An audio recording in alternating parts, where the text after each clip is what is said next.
plane that was literally designed to do the impossible: outrun missiles, defy physics, and spy on enemies in broad daylight. But how exactly did America's ultimate Cold War weapon come to exist? And why was it shut down?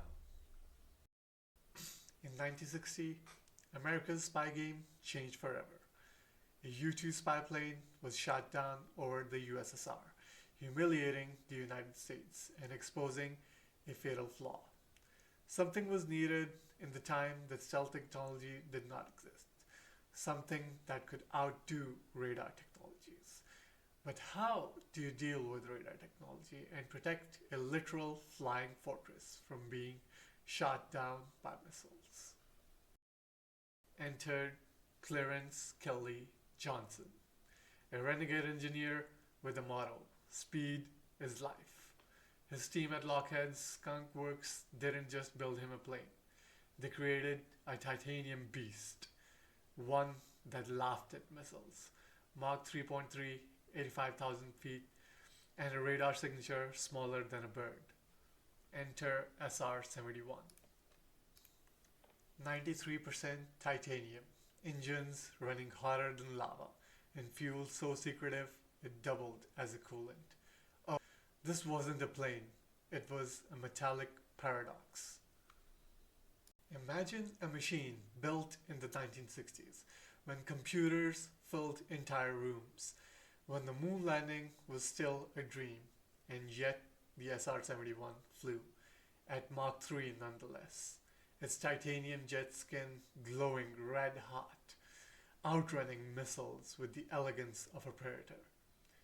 Today, in the age of stealth fighters and AI drones, it's still a shock.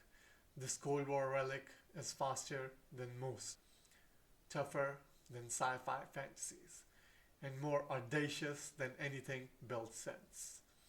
Its secret locked in classified vaults, its legacy screaming monument to a time when engineers didn't just break the rules, they rewrote physics.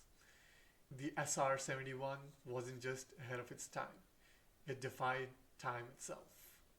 Before stealth tech became a buzzword, the SR-71's design quality defied radar. Its sleek, angular airframe, crafted with radar-deflecting shines and needle-like profiles, scattered incoming signals like a hall of mirrors.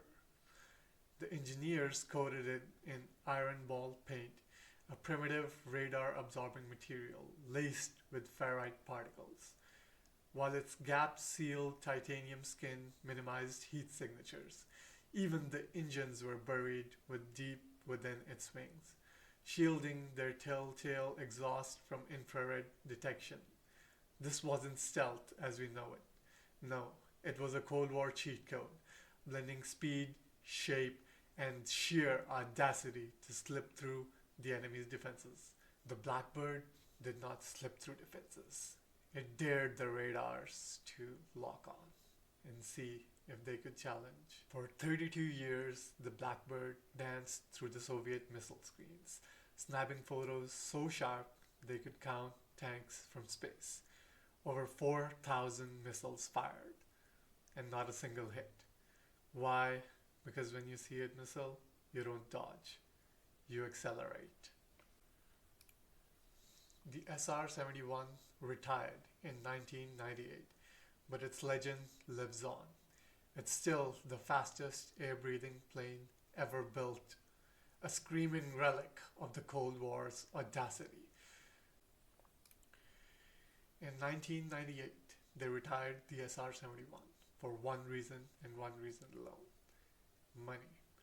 The sky gods slurping over $200,000 per hour of fuel was just way too much for bean counters.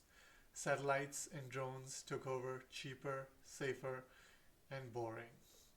But here's the truth: nothing since has matched the Blackbird's raw power, its sheer audacity. Satellites follow scripts. Drones crawl at zero point 0.6 Mach. The SR-71, it laughed at missiles, outran sunrise and spat on the very rules of physics. They grounded it, but the legend's still flying. Because you can't retire audacity. You can't budget defiance, and you'll never build something this unstoppable again. Want more stories of rebellion, innovation, and history's hidden badasses? Smash that subscribe button now, because here at FateUnchained, we don't just talk about the past, we unleash it.